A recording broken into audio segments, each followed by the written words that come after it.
চিন্তা করে দেখলাম এই মানুষটা যে সাহস দেখিয়েছেন সেই সাহসটা হয়তো আমরা অনেকেই কোনোদিন দেখাইনি। আমার নাম সাবিনা। আসলে আমি চুপ করে থাকতে পারিনি। পাশে করে ভাবি প্রতিদিন কান্নাকাটি করতো, নির্যাতনের শিকার হতো।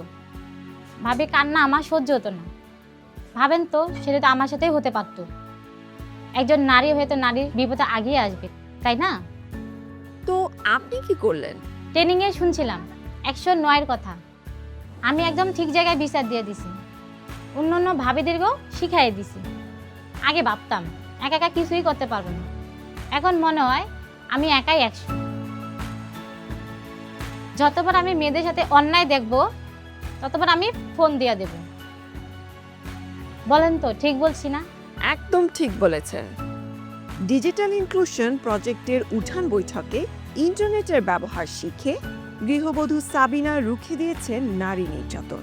ইন্টারনেট হাতে সাবিনার মতো অদম্য নারীরা আমাদের অনুপ্রেরণা।